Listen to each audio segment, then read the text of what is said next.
তবে আমি যেটি মনে করি, যাকে মনোনয়ন দেওয়া হয়েছে, মির্জা ফখরুল আলমগীর, তিনি তাদের দলের অন্যান্যদের চেয়ে শুরু থেকেই নানা বিবেচনায় এগিয়েছিলেন। তিনি আমাদের রাজনৈতিক প্রতিপক্ষ বা প্রতিদ্বন্দ্বী, কিন্তু এরপরও আমি তাকে বলবো তিনি একজন ভদ্র মানুষ, সজ্জন মানুষ।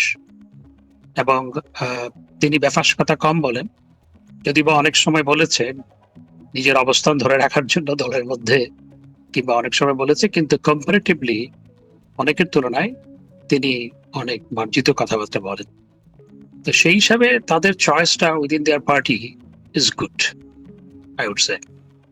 অনেকে ডক্টর ইউনূস সাহেবের কথা বলেছিল। ডক্টর ইউনূস সাহেবের মতো একজন আপনার মিথ্যাবাদী, প্রতারক, শর্ট, যে দেশটাকে আপনার মবের স্বর্গরাজ্যে রূপান্তর করেছে, এবং দেশে আপনার হত্যা খুনের মহোৎসব যার আমলে শুরু হয়েছে, যে বিশৃঙ্খল পরিস্থিতি, চরম মানবাধিকার লঙ্ঘন থেকে শুরু করে এহেন কিছু নাই যেটি হয়নি। আজকে হামের টিকার অভাবে 1000-এর বেশি শিশু মৃত্যুবরণ করেছে, বিকজ দে আর আজকেও আজকেও মারা গেছে কয়েকজন, because they are many unreported. তো তিনি রাষ্ট্রপতি হওয়ার জন্য খুবই ইচ্ছা ছিল, আমরা যত জানি, নানা সূত্র থেকে খবর পেয়েছি, এবং নানা পক্ষ থেকেও তার জন্য তদবির লবিংও করা হয়েছে বলে শুনেছি, কতটুকু সত্য জানি না। তো তাকে না দিয়ে তাদের দলের একজন সিনিয়র নেতাকে দেওয়া, এটি আমি মনে করি বিএনপি ভালো চয়েস করেছে, সেটি আমি বলবো। তবে আমি আশা করব যে মির্জা ফখরুল ইসলাম আলমগীর সাহেব রাষ্ট্রপতি নির্বাচিত হওয়ার পর আজকে যে বিভাজনের রাজনীতি, আজকে যে বাংলাদেশে প্রতিহিংসার রাজনীতি, এটি অবসান করবে তিনি কাজ করবেন। এই প্রশ্নটি আমি করতে চাইছিলাম আপনাকে, কারণ আমরা যখন দেখলাম যে অবৈধ ইউনূস সরকার ক্ষমতা গ্রহণ করলো এবং আওয়ামী লীগকে নিষিদ্ধের কাজ কারবার শুরু করলো, তাদের নিজস্ব লোকজন লেলিয়ে দিয়ে প্রথমে দাবি করানো হলো এবং তারপরে তাদেরকে জল কামান দিয়ে, হালকা জল ছিটিয়ে দিয়ে তাদেরকে মব করার সুযোগ দেওয়া হলো যমুনার পাশে, যতটা আমি মনে করতে পারি। সেই সময় মির্জা ফখরুল ইসলাম আলমগীর বলেছিলেন যে তারা কোনো দল নিষিদ্ধের পক্ষে নয়, এটা তার প্রথম বক্তব্য ছিল। কিন্তু তারপরে তিনি তার বক্তব্য পাল্টে ফেলেছিলেন। আবারও সম্প্রতি প্রথম আলোর সঙ্গে একটি সাক্ষাৎকারে মির্জা ফখরুল ইসলাম আলমগীর শেষ করেছেন এভাবে যে আমরা আসলে রিকনসিলিয়েশনের রাজনীতিতে বিশ্বাস করি, আমরা আসলে রাজনৈতিক বহুত্ববাদে বিশ্বাস করি। উনি এই শব্দটা ঠিক এইভাবে বলেন নাই, কিন্তু উনি ইঙ্গিত দিয়েছেন।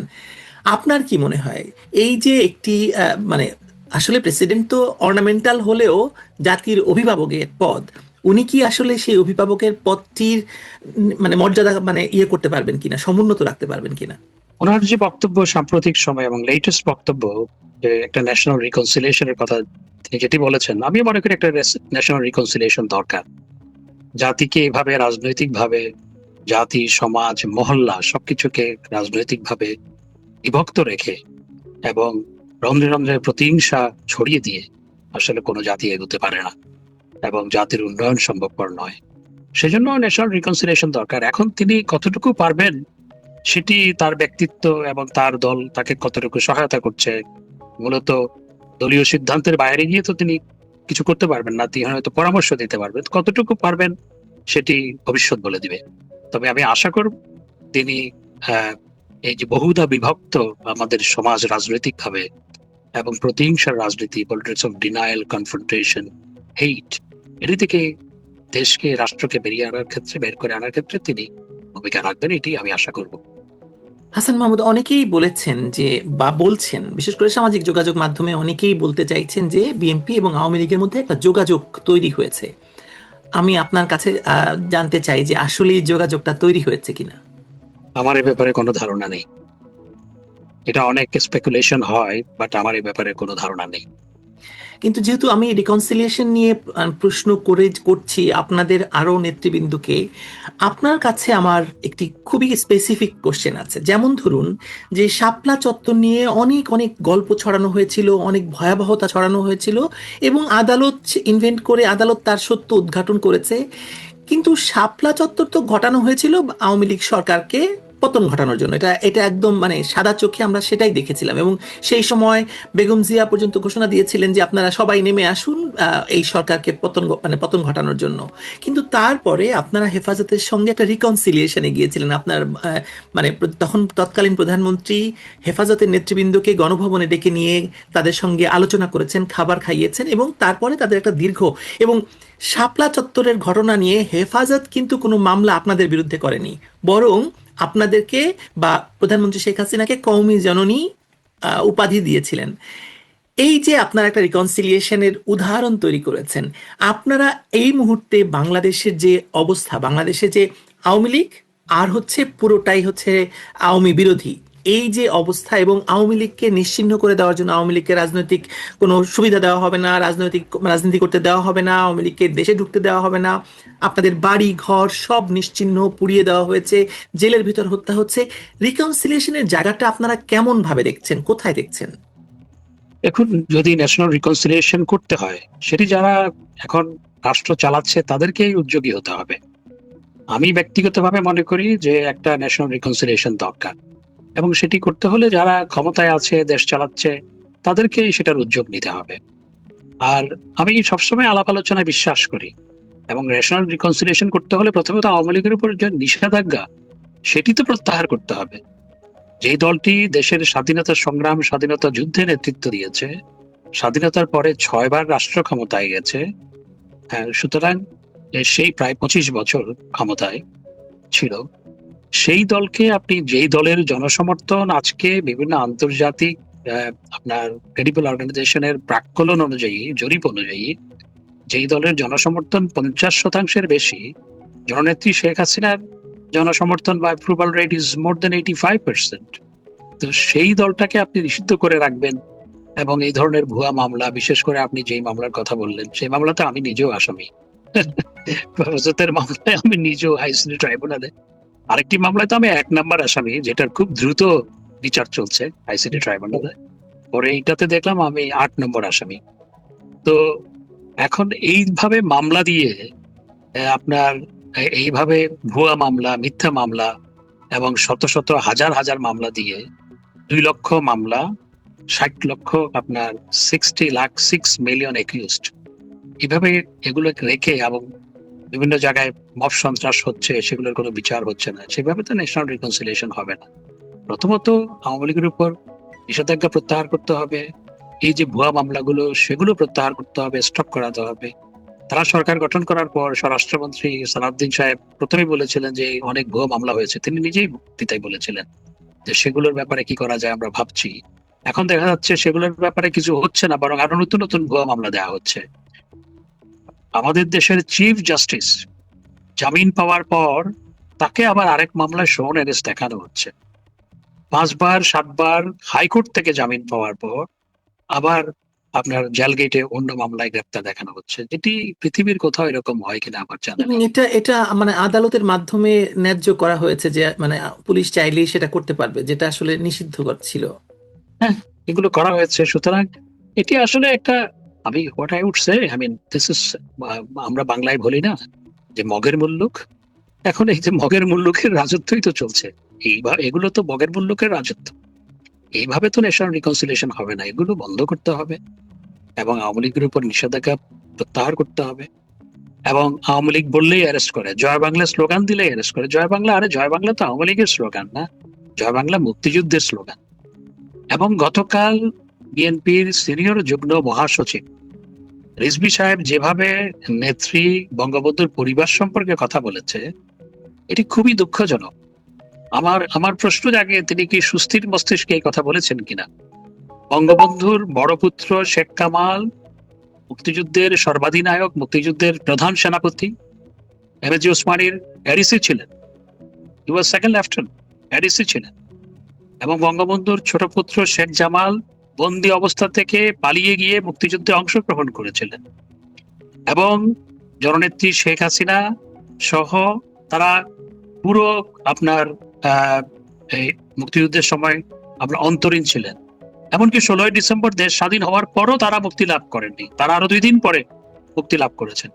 এবং 16ই ডিসেম্বর দেশ স্বাধীন হওয়ার পর তাদেরকে দেখতে গেছে, এই জন্য কয়েকজন সেখানে উৎসাহী বঙ্গবন্ধু এবং আওয়ামী লীগ বা মুক্তিযুদ্ধের সপক্ষের কয়েকজন ব্যক্তি সেখানে গেছে, দুইজনকে গুলি করে হত্যা করেছে।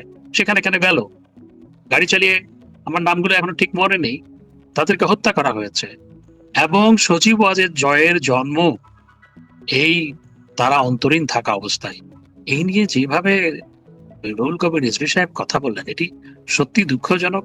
একজন সিনিয়র, তিনি তো এখন সিনিয়র রাজনীতিবিদ, তিনি তো মহাসচিব নাকি হতে পারেন বলে শোনা যাচ্ছে। মহাসচিব হওয়ার জন্য কন্টেন্ডার, ওকে, সেটি হওয়ার জন্য কি এরকম মিথ্যাচার করছেন কিনা আমি জানি না, তবে এই মিথ্যাচারকে প্রশ্রয় দেওয়া সঠিক নয়। হ্যাঁ, সুতরাং এইভাবে কথা বললে তো ন্যাশনাল রিকনসিলিয়েশন ইজ ডিফিকাল্ট, এটা সম্ভবপর নয়। সুতরাং অবশ্যই ন্যাশনাল রিকনসিলিয়েশন দরকার।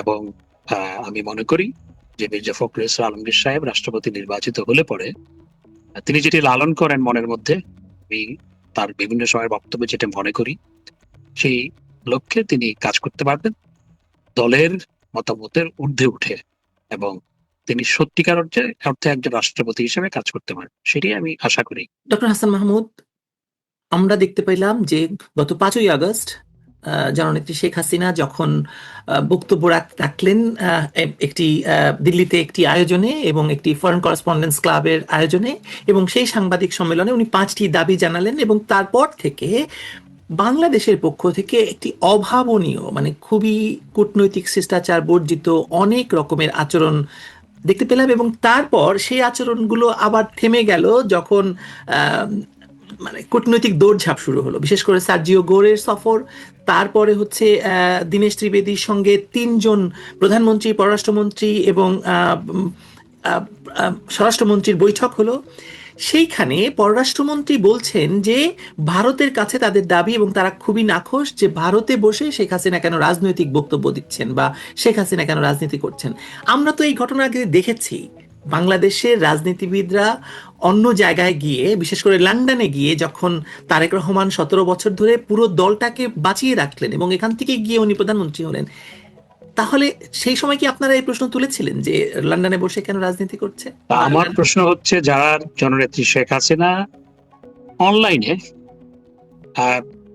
অডিও, নট ভিডিও, অডিওর মাধ্যমে তিনি বক্তব্য রেখেছেন অনলাইনে, সেটি নিয়ে যেভাবে তারা রিয়াকশন দেখাচ্ছে, তা আমি তাদের কাছে প্রশ্ন করতে চাই, 17 বছর যে তারেক রহমান সাহেব যে ইয়েতে ছিলেন, আপনার যুক্তরাজ্যে ছিলেন, লন্ডনে ছিলেন, তখন তো তিনি প্রতিদিন অলমোস্ট এভরিডে অনলাইনে কথা বলতেন, বাংলাদেশে কথা বলতেন, লন্ডনে পাবলিক মিটিং এ বহুবার জয়েন করেছেন এবং বক্তব্য রেখেছেন, এবং সেটি ব্রিটিশ সরকার তাকে সুযোগ দিয়েছে, বিকজ সেটি একটি গণতান্ত্রিক দেশ, তাকে সেই সুযোগ দিয়েছে।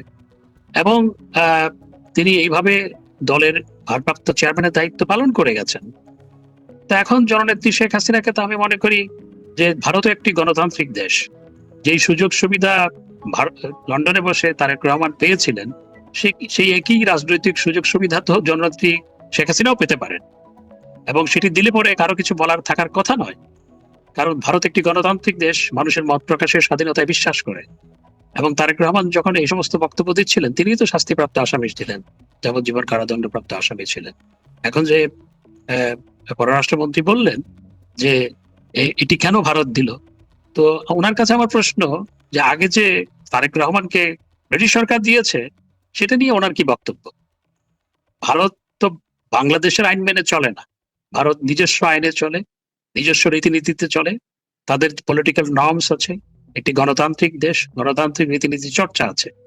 সুতরাং সেখানে জননেত্রী শেখ হাসিনা অনলাইনে বক্তব্য দিয়েছেন, না জানি তারেক রহমান সাহেব যেভাবে লন্ডনে বড় বড় জনসভা করে, কয়েক হাজার মানুষের জনসভা করে, সেরকম একটি সভায় যদি জননেত্রী শেখ হাসিনা বক্তব্য রাখেন বা বক্তব্য দেওয়ার সুযোগ ভারত সরকার করে দেয়, তাহলে তারা কি রিয়াকশন দিবেন? সেটি করে দিলেও তো কারো কিছু বলার থাকে না। আমি একটু ইতিহাসের পেছনের দিকে যেতে চাই। বাংলাদেশে আমরা দেখেছি যে ভারত বিরোধী তৎপরতায় পরেশ বড়ুয়া, অনুপ চেটিয়ার মতো ভারত বিরোধী, একদম চিহ্নিত ভারত বিরোধী এবং তারা সেপারেটিস্ট নেতা, তাদেরকে শুধু বাংলাদেশে আশ্রয় দেওয়া নয়, তাদেরকে ব্যাংক অ্যাকাউন্ট খোলা থেকে শুরু করে, ব্যবসা দেওয়া থেকে শুরু করে, উত্তরায় বাড়ি দেওয়া থেকে শুরু করে সবই করেছে। ভারত কি এই প্রশ্ন তুলতে পারে কিনা যে আমরা তো সেটা করি নাই, আমরা বরং বাংলাদেশের একজন সাবেক প্রধানমন্ত্রী, বাংলাদেশের সবচেয়ে বড় রাজনৈতিক দলের নেতাকে মানে তোমরা এসে রেখে গেছো। ভারত বারবার বলছে। আমি দুদিন আগে সাক্ষাৎকার নিয়েছি হচ্ছে পিনাক রঞ্জন চক্রবর্তীর, সাবেক হাইকমিশনার বাংলাদেশে নিযুক্ত। উনি এই কথা স্পষ্ট ভাষায় বলেছেন যে আমরা তো শেখ হাসিনাকে নিয়ে আসিনি, শেখ হাসিনাকে বাংলাদেশের সেনাবাহিনী তাদের নিজস্ব বিমানে করে এসে রেখে গেছে নিরাপত্তার জন্য, ভারত তাকে নিরাপত্তা দিচ্ছে মাত্র। আপনি কি মানে আপনি কি পুরো ব্যাপারটা করতে পারছেন যে আপনারা এই প্রশ্ন তুলছেন না কেন বা তোলেন না কেন? প্রথমত পরেশ বড়ুয়ার সাথে জননেত্রী শেখ হাসিনার তুলনা করা যাবে না। পরেশ বড়ুয়া ছিল বিচ্ছিন্নতাবাদী,